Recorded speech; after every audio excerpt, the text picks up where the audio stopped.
우리 가까운 전주에 한옥마을이 있습니다. 전주 한옥마을에 가면 그 한옥마을 한쪽에 경기전이라는 곳이 있습니다. 경기전. 이것은 조선을 건국하였었던 태조 이성계의 어진 그의 초상화를 보관하고 있는 곳입니다. 저희 자녀들하고 같이 거기 가서 그 이성계의 초상화 어진을 구경하고 그랬었는데요.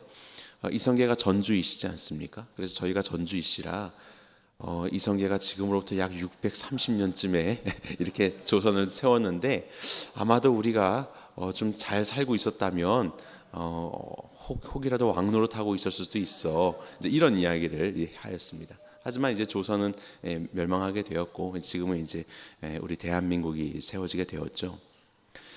그래서 아이들이 그런 이야기를 합니다. 왕이었으면 어땠을까? 뭐 이런 이야기를 하는데요. 사실 우리는 왕입니다. 우리는 주 안에서 왕 노릇하며 사는 자라는 것을 기억하시기 바랍니다. 단순히 뭐 성씨가 어디냐 이런 것이 중요한 것이 아니라 믿음으로 주 앞에 그리고 주 안에 이른 자들은 모두가 다 왕 노릇하고 있는 자들이다. 이전에는 한 사람의 죄로 말미암아 사망이 우리 안에 들어와서 사망이 우리에게 왕 노릇하였다면 이제는 풍성한 하나님의 은혜에 따라서 예수 그리스도로 말미암아 우리는 생명 안에서 왕 노릇을 하는 존재라고 그렇게 성경은 우리에게 말씀하고 있습니다. 자, 그래서 베드로전서 2장 9절도 보면 우리를 왕 같은 제사장이라고 부르지 않습니까? 왕 같은 제사장이다. 왕 같은 제사장에는 두 가지 개념이 있죠. 왕이 있고 제사장이 있습니다. 왕, 하나님의 권위를 위임받아서 왕적인 권위를 가지고 주님이 기뻐하시는 왕으로서의 일을 하는 것입니다. 그럼 주님이 기뻐하시는 왕으로서의 일은 무엇인가? 예수님을 보면 알 수 있습니다. 그것은 바로 섬기는 왕이죠. 섬기고 사랑하고 이 땅 가운데 마치 종과 같이 사람들을 섬기셨던 그런 왕노릇, 그런 왕노릇으로 하나님은 우리를 부르십니다. 그것을 통해서 제사장이라고 하셨습니다. 제사장이 하는 역할은 무엇입니까? 백성들과 하나님을 연결시키는 일이죠. 바로 그런 우리의 사역을 통해서 사람을 섬기는 사역을 통해서 이러한 왕노릇을 통하여서 그들 가운데 하나님을 알게 하고 하나님을 연결하게 하고 그들 안에 하나님으로 충만토록 돕는 것, 이것이 바로 왕 같은 제사장으로서의 우리의 사역이 될 것입니다. 오늘 시편 41편을 보면 시편 41편은 1편부터 41편까지를 시편의 1권이라고 이야기합니다. 여러분들 시편의 1편 보시면 1권이라고 써 있고 이제 42편에 보면 2권이라고 되어 있습니다. 41편이 1권의 마지막 편이 되는 것입니다. 그 중에 대다수가 다윗이 기록한 것이고 이후의 후대가 1권, 2권에서 총 5권으로 그렇게 시편을 분류를 해놓았지요. 1권의 가장 마지막인 이 41편의 말씀을 보면 왕이었던 다윗이 어떻게 왕 노릇을 하면서 살아가야 되는가를 우리에게 보여주고 있습니다. 우리는 이 말씀을 통해서 오늘날 왕 같은 제사장으로 부름받은 우리가 어떠한 삶을 살아야 하는지를 함께 살펴보고자 합니다. 자, 왕으로서의 삶은 한마디로 무엇이냐? 약한 이들을 돌보는 삶이다, 이것입니다. 약한 이들을 돌보는 삶. 자, 오늘 본문의 41편의 1절을 보겠습니다. 여러분들 성경책으로 1절 같이 읽겠습니다. 시작. 가난한 자를 보살피는 자에게 복이 있으며 재앙의 날에 여호와께서 그를 건지시리로다. 네, 가난한 자를 보살피는 것, 연약한 자를 보살피는 것, 이것이 왕의 임무입니다. 왕은 자기 자신을 위해서 존재하면 안 됩니다. 물론 역사 가운데 자기 자신을 위해서 존재하는 왕이 있다 보니 많은 백성들을 어렵게 만들고 자신이 높아지는 그런 역사적인 일들이 있어 왔지만 왕은 본래 백성들을 위해서 존재해야 하는 존재이지요. 왕은 다윗은 바로 연약한 자들, 가난한 자들을 보살피는 그렇게 이 나라 속에서 하나님의 백성 가운데 어두운 그늘 가운데 있는 자들이 어디 있는가 이것을 부지런히 살피고 양떼와 소떼에 마음을 두며 그렇게 목양하는 자가 바로 왕이라는 것을 우리는 알아야 할 것입니다. 왕 노릇이라고 할 때에 여러 가지의 일들이 있을 것입니다. 이것을 우리의 삶에 적용해 볼 때도 여러 가지 우리가 행하는 일들이 있겠죠. 그런데 그런 일 자체가 그렇게 중요한 것은 아닙니다. 저와 여러분들에게 맡겨주신 많은 일들 다 중요한 일이지만 그 일 자체가 그렇게 중요한 것은 아닙니다. 왜냐하면 하나님께는 그런 일들은 아무것도 아니기 때문에 그렇습니다. 단순히 가난한 자를 돌본다는 것들도 그냥 그들에게 필요를 채워주고 그들을 일으켜주는 것, 그러한 일들이라면 혹 땅을 파면 돈이 나올 수도 있는 그런 일일 수도 있겠지요. 하지만 하나님께서는 이 일을 통해서 무엇을 하기를 원하시는가? 왕 같은 제사장으로서 하나님과 이들을 연결하기를 원하시는 것입니다. 하나님을 알도록, 그리고 하나님이 어떠한 분이신지를 알게 하기를 원하시는 겁니다. 하나님은 그렇게 당신의 성품을 드러내기를 원하십니다. 하나님께서 우리의 모든 빚을 갚아주시고 1만 달란트 빚진 자를 갚아주셨을 때 그에게 요구하시는 것은 무엇입니까? 그렇게 자비를 받은 너도 자비를 행한 나에 대한 이 마음을 가지고 그도 역시 자비를 행하는 것, 이것을 원하시지 않습니까? 그래서 비록 적은 양이지만 100데나리온의 빚을 진 자를 용서해 주기를, 탕감해 주기를 원하시는 것입니다. 하나님은 우리의 삶 가운데 많은 은혜를 주셨습니다.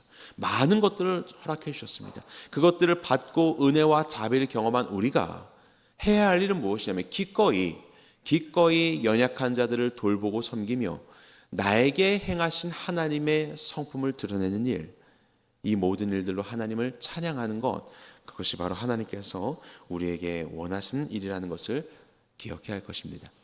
자, 그러면 우리의 삶에서 연약한 자들을 돌보라라고 했는데, 내 코가 석자입니다. 요새 안 가난한 사람이 어디 있습니까? 다 경제가 위기고 내일 일을 알지 못하는데 내 코가 석자인데 누구를 도울 수 있겠습니까? 이렇게 생각해 볼 수 있을 것입니다. 그런데 이 다윗이 연약한 자들을 돕는 사역을 자신의 왕으로서의 임무로 알고 이렇게 사역을 할 때 그는 더 나아가서 환난 중에라도 연약한 자들을 돌보는 삶을 살았다는 것을 기억해야 할 것입니다. 오늘 본문에 보겠습니다. 자, 8절 보겠습니다.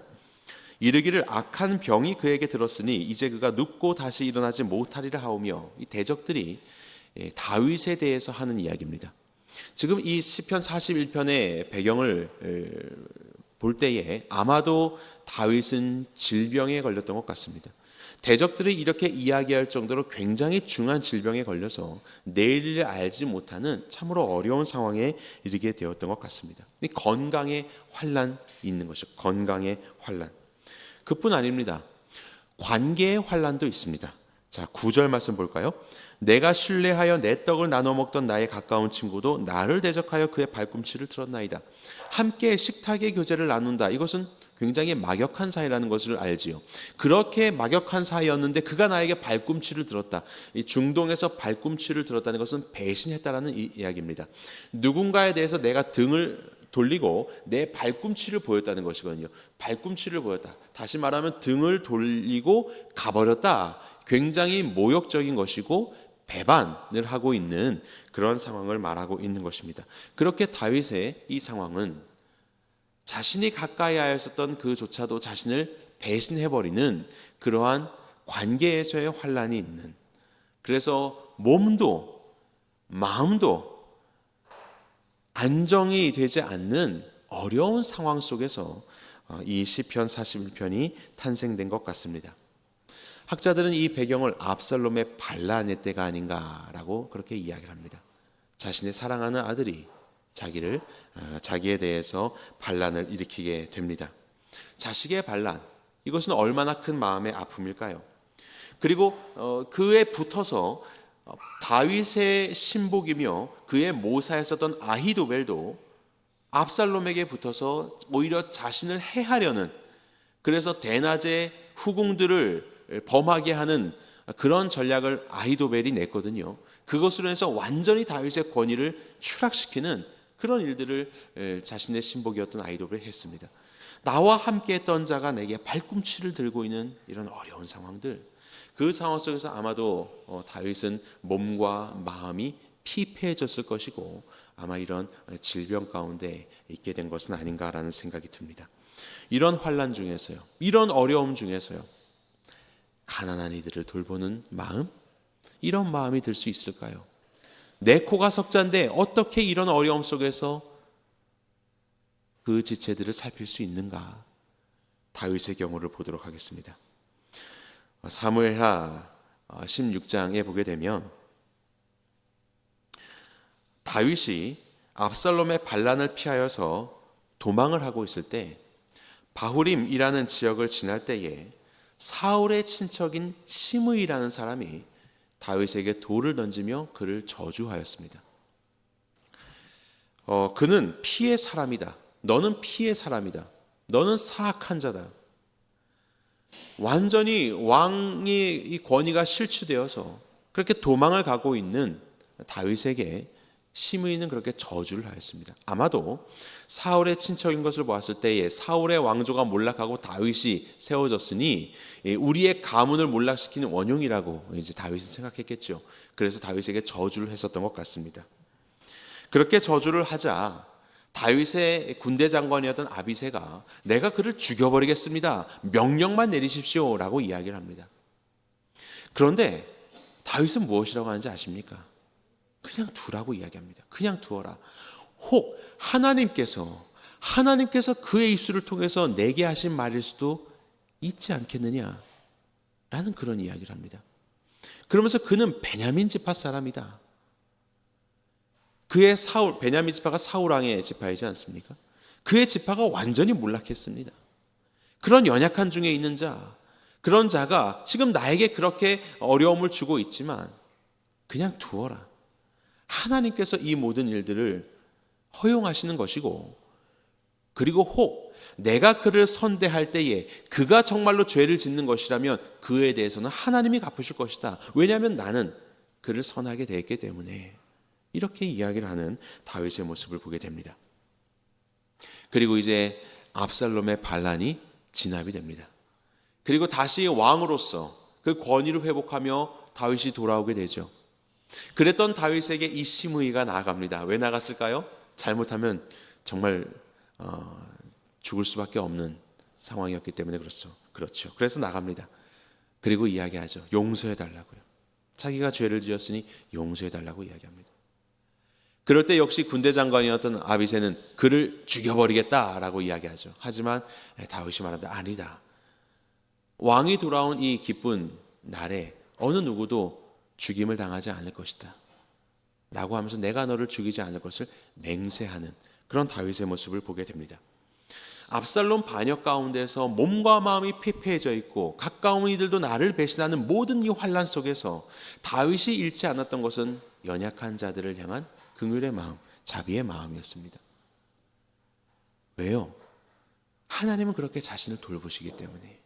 지금 이렇게 어렵게 있는 환난에 있는 나도 하나님께서는 돌보아 주실 것을 확신하기 때문에 바로 그러한 모습처럼 연약한 자들에게도 그들을 기꺼이 돌볼 수 있는 바로 그러한 섬김의 마음을 다윗은 가질 수 있었던 것입니다.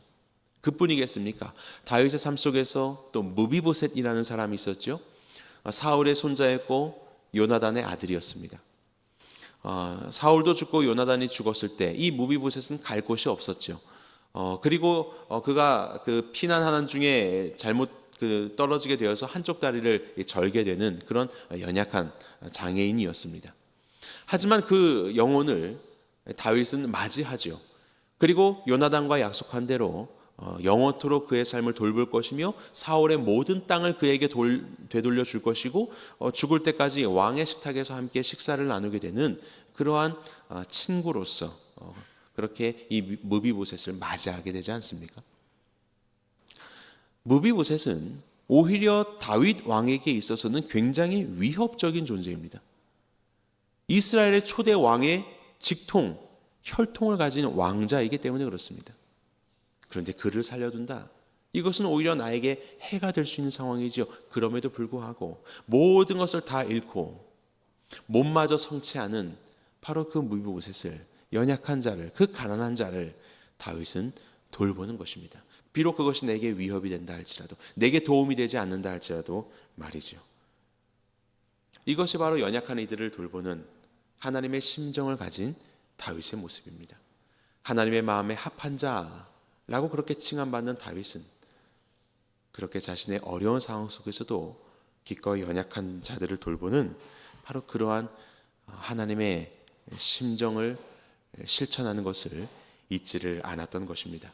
그런데 오늘 본문에 보면 대적들이 나오죠. 어려움 가운데 있는 이 다윗을 계속해서 대적하며 그가 일어나지 못하기를 바라면서 그렇게 저주하고 있는 대적들이요. 연약한 가운데 있는 그에 대하여서 그 연약함을 돌아보지 않고 오히려 그것으로 인해서 더욱더 저주하여서 자신들의 안위를 채우려고 하는 그런 대적들의 모습, 이것은 다윗과는 정반대의 모습이라고 볼 수 있을 것입니다. 우리는 이 시편 41편의 말씀을 보면서 예수님을 떠올릴 수 있습니다. 우리 예수님이야말로 이 땅에 섬김의 왕으로 오셨지요. 예수님은 그가 섬기되 그 섬김의 대상이 자신에게 해를 가할지라도 그를 섬기는, 원수라도 사랑하시는 그런 하나님, 그런 예수님이셨습니다. 그래서 가룟 유다의 발을 씻기시지 않습니까? 예수님과 함께 상에 손을 함께 그릇에 넣었었던 자, 함께 상을 나누었었던 자가 예수님에 대해서 발 뒤꿈치를 들면서 배신을 하더라도 예수님은 그의 발을 씻기기를 주저하지 않으셨던 것이죠. 오히려 그가 태어나지 않았을 것이라면 더 좋았을 텐데 라고 하면서 너무나도 안타까운 심정을 연약한 자에게 품었던 분이 바로 우리 예수님이십니다. 오늘 본문은 이와 같이 선포합니다. 11절 말씀입니다. 여러분들 성경책으로 함께 읽어보세요. 11절 시작. 내 원수가 나를 이기지 못하오니 주께서 나를 기뻐하시는 줄을 내가 알았나이다. 내 원수가 나를 이길 수 없습니다. 이 어려운 상황 속에 있지만, 참혹한 상황 속에 있지만, 몸과 마음이 피폐해진 상황 속에 있지만 원수가 나를 이길 수 없습니다. 왜요? 하나님이 기뻐하시는 일을 그가 하고 있기 때문에 그렇습니다. 그것이 무엇입니까? 연약한 중에라도 연약한 자들을 돌보는 것입니다. 연약한 중에라도 가난한 자를 돌보는 자가 복이 있다라고 이야기했던 다윗처럼 우리 예수님은 몸과 마음의 그 모든 연약함과 많은 제자들의 배신 속에서도 온 인류를 사랑하기 위해서 이 땅에 오셨고 그 사랑을 온 몸으로, 온 삶으로 공생을 통해서 보여주셨지만 그들로 인하여서 대적을 받고 있는 이 어려운 환난 가운데의 상황 속에서도 우리 예수님은 그 연약한 자들을, 자신이 하는 일이 무엇인지도 알지 못하고 있는 그 연약한 자들을 돌보는 것을 그치지 않으셨습니다. 그리고 끝까지 그들을 사랑하시며 그들을 돌보셨던 것입니다. 그것이 바로 하나님의 기뻐하시는 뜻이었습니다. 왜냐하면 그것이 바로 왕으로서의 삶이기 때문에 그렇습니다. 이렇게 왕으로서의 삶에 승리하였었던 예수님을 하나님은 버려두지 아니하시고 그를 부활케 하심으로 모든 이름 위에 뛰어난 이름으로, 그리고 12절 볼까요? 주께서 나를 온전한 중에 붙드시고 영원히 주 앞에 세우시나이다. 부활하신 예수님을 하나님의 우편에 영원토록 앉히셨던 것이죠. 그것이 바로 우리 예수님의 이야기입니다. 우리는 다윗의 삶과 그리고 이 시편의 진짜 주인공이신 예수님의 삶을 통해서 오늘 우리의 삶을 돌아보아야 할 것입니다. 왕 같은 제사장으로서 우리는 무엇을 하며 살아가야 하는가? 연약한 이들을 돌보며 살아가야 한다. 내 형편이 비록 환난 가운데 있다 하더라도 연약한 가운데에서도 연약한 자를 돌보는 삶. 비록 그 연약한 자가 나에 대하여 발 뒤꿈치를 들 수 있는 자라 할지라도 그가 원수라 하여도 그를 돌볼 수 있는 삶.